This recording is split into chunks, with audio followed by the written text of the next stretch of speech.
welcome into Texans Today, everybody. I'm your host, Jeremy Chuggs, and on today's show, breaking down a brand new mock draft after the Texans made a blockbuster trade for one Stefon Diggs. Welcome in, everybody, and if you missed us breaking down the Diggs trade yesterday, obviously, you might be living under a rock, but I'll show it to you just one more time. This is the deal that sent Stefon Diggs to the Houston Texans. The Texans get receiver Stefon Diggs. They get a 2025 fifth-round pick, a sixth-round pick in this year's draft, and then in return, they are giving the Bills the second-round pick that they got in the Minnesota trade for 2025. So it's going to be Minnesota's 2025 second-round pick. So that means the Texans now have 8 picks in the 2024 NFL draft, adding on a sixth-round pick. And from everything that I've read, it's going to be the number 189. So the Texans in round 6 are going to pick back-to-back at 188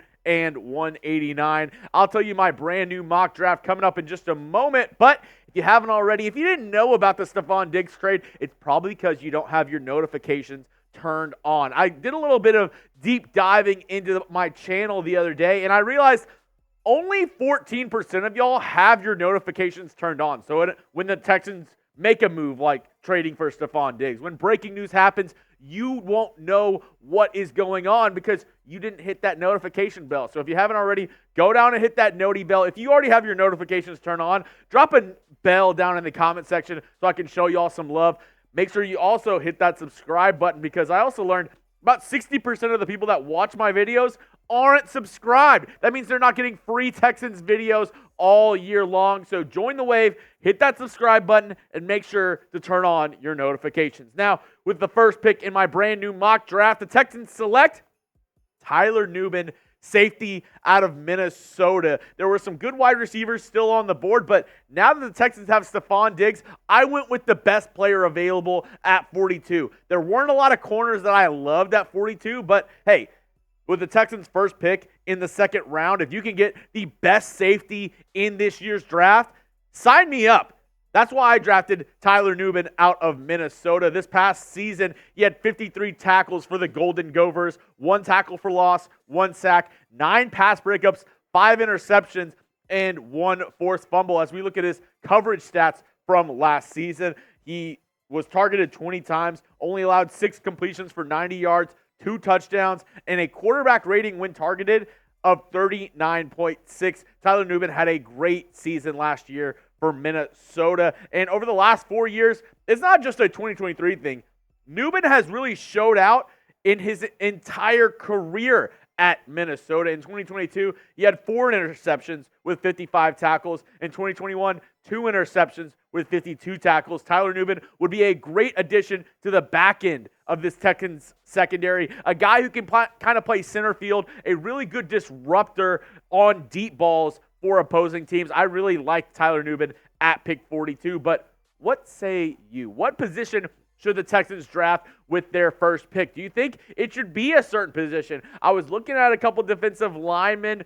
Braden Fisk was off the board, somebody who I've taken before at pick 42, so I went in another direction with Tyler Nubin, but who would you select with the Texans' first pick in the 2024 NFL draft? This is going to be the pinned comment on today's video, so if a YouTube ad break comes, it's all good. Scroll on down to the comment section and let me know what position should the Texans draft with their first pick.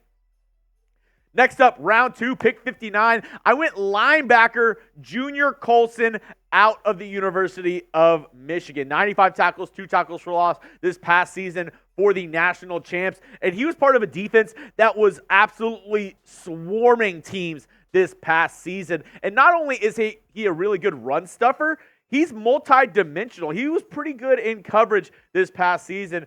36 times targeted, only allowed 25 receptions for 185 yards, 1 touchdown, had 2 pass breakups, no interceptions, and a quarterback rating of 90.6 when he was targeted. I really like what Junior Colson brings to the linebacker room. He's uber athletic, obviously comes from a team that has a winning pedigree in the Michigan Wolverines, was a leader of that defense for Michigan this past season, and I really think adding him to a linebacking room with Henry Toto, Azeez Al-Shire, and Christian Harris could really allow DeMeco Ryans to do a couple different things with this defense. He's pretty versatile, and that's what DeMeco Ryans wants in his defensive players. He talked about it along the defensive line, guys who can play multiple positions, guys who have versatility. I think Junior Colson brings that to the table for the Texans. That's why I had the Texans select him with their second pick in the second round at pick 59.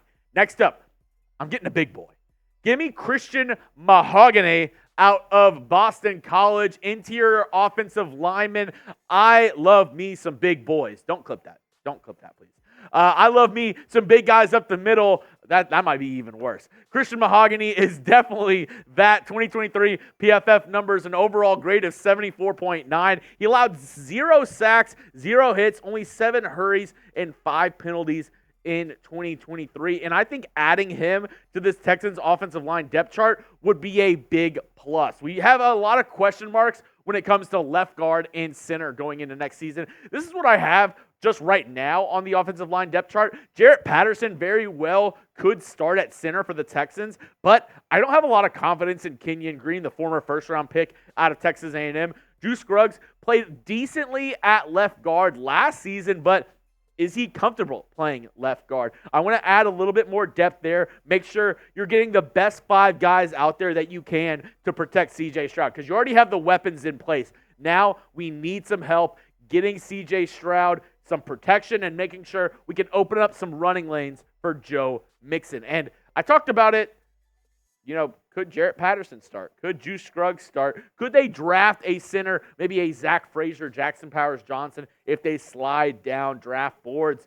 Let me know. Who do you think starts at center next season? I know a lot of people are on the Jarrett Patterson train, as am I. I think he might end up being the Texans starting center next season, the late-round pick from Notre Dame last year. But what say you? Will it be Drew Scruggs? Will it be Jarrett Patterson? Will it be somebody else? Let me know what you're thinking. Next pick in this Texans mock draft, round 4, pick 123. I have the Texans selecting another Boston College guy, Elijah Jones, cornerback. And whenever I looked into Elijah Jones a little bit more, this could be a steal if the Texans get him in round 4. This past season at Boston College, 25 tackles, 8 pass breakups, 5 interceptions, and 1 forced fumble for the Golden Eagle. Look at his coverage stats from this past year. Targeted 40 times, allowed 13 receptions, 194 yards, 1 touchdown, 8 pass breakups to 5 interceptions once again. And no, ladies and gentlemen, this is not a typo. A quarterback rating of 18.1 when targeted. Elijah Jones, in a very stacked cornerback class, could be a diamond in the rough for the Texans to get in the 3rd or 4th round. I was really glad he dropped me in round 4. I don't know if he makes it all the way there, but if he does, this could be a steal for the Texans and Nick Caserio, who seems to be cooking this off season. Now, I know I'm going to be cooking 4th of July, grill, barbecue. Let me know your favorite barbecue grilled item down in the comment section that you'd be wearing this Texans 4th of July t-shirt to when you go to chatsports.com/Texans4th. You can get that on sale with our friends over at Fanatics right now. The perfect shirt to wear around this summertime. It's, nice, little breezy. You get the Texans shirt. You get a little bit of the USA flag in there. Don't wear that old Navy, 4th of July t-shirt anymore. Rep your city. Rep the Texans with our Texans 4th of July t-shirt. Get it exclusively now at chatsports.com/Texans4th. Great deal. Still on sale right now if you go check it out. It's going to be in the comment section and description of today's video. Producer Colin, what do you like to grill on 4th of July? Hamburgers and hot dogs. What an American. I can hear an eagle screeching right behind you, Producer Cullen. Let me know what you're grilling on 4th of July while you're wearing our Texans 4th of July t-shirt when you go to chatsports.com/Texans4th. With my next pick, I didn't get it with my first 3 picks. I went safety, and then I went linebacker, and I went safety, linebacker, offensive line, cornerback.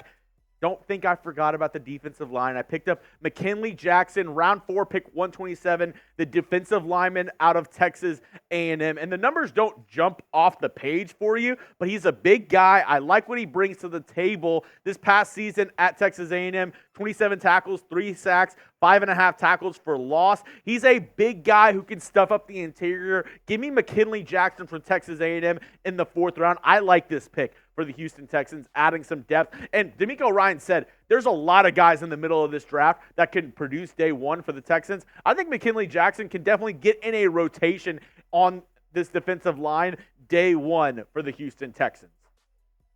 Now we go all the way to round 6, pick 188. Give me Johnny Dixon, cornerback out of Penn State. I had to double dip at corner because I still think it's a little bit of a need for the Houston Texans. Even though they added Jeff Okudah, they added C.J. Henderson, I still want some more guys to fill out that depth chart, bring in some more competition for OTAs and preseason, and Johnny Dixon does just that. Last year at Penn State, he was targeted 31 times, allowed 21 receptions for 244 yards, 0 touchdowns, 4 pass breakups, and 1 interception, and a quarterback rating of 77.9 when targeted. Johnny Dixon is a guy who gives you some good upside from a bigger school in the later rounds, and that's what you're looking for. Guys who could maybe help you out a little bit in round 6. I think at worst, Johnny Dixon could come in and give you some special teams ability, in my opinion.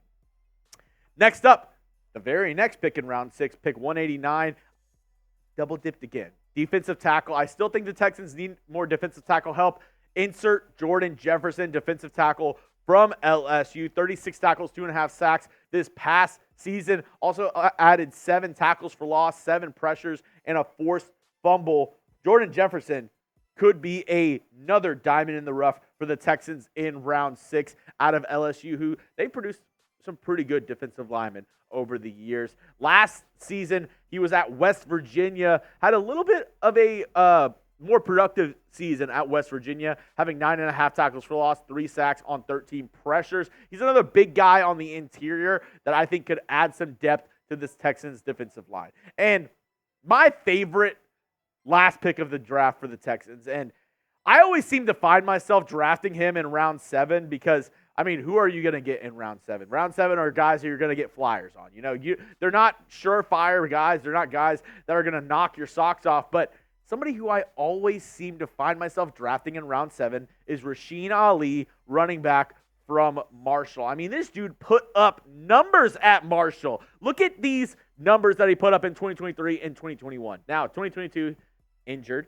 But this past season, over 1,100 yards, 5.4 yards per carry. I mean, dude was an absolute machine. And in 2021, over 1,400 yards. Dude was an absolute unit. I mean, if I could get Rasheen Ali in the 7th round, add another guy to that running back room, sign me up. You already have Joe Mixon. You have Damian Pierce. Why not add another electric guy in Rasheen Ali? Now, here it is. Here's my new Texans mock draft after they traded for Stefon Diggs. I went with Tyler Nubin, safety, at pick 42, linebacker Junior Colson at pick 59, Christian Mahogany at pick 86 in round 3. Then I took his teammate Elijah Jones, cornerback, round 4, 123, McKinnley Jackson at round 4, then Johnny Dixon, Jordan Jefferson, and Rasheen Ali. Go down and grade my Texans mock draft A, B, C, D, or F. Be brutally honest with me. Let me know what you're thinking about my mock draft. Personally, being a little bit introspective here, I would give my mock a B. I wish I could have gotten another corner a little bit earlier in the draft. I just didn't love how the corners fell to me. I do like getting Tyler Nubin in round 2 at pick 42, and I like some of the depth guys. Elijah Jones, I think, is pretty good. Jordan Jefferson is another guy, round 6. I don't think he falls all the way there, but if he does, that would be another really good pick for me. I would give myself a B on this draft, but what say you? What would you give my mock draft? As always, hit me up on Twitter if you have your own mock draft. Once I get to 3,000 Twitter followers, we're going to do another Texans fan mock draft where y'all send me your mock drafts, and I kind of break them down here on the channel. And I always tweet about stuff around the NFL, NBA, the dankest memes on the internet. You know what it is. Go follow me at Jeremy Chuggs if you want all of that. And if you haven't already, you made it to the end of the video. I mean, What are you doing? You're not going to subscribe to the channel? We bring you Texans news and rumors daily. We went live when Stefon Diggs got traded to the Houston Texans, the breaking news. One of the only Texans channels to go live within 10 minutes of the news happening. I mean, come on. If you aren't subscribed already, I don't know what else I can do for you. It's 100% free. You get daily Texans news and rumors all year long. I mean, go down and hit that sub button because I don't know what else I can do to get you to hit it.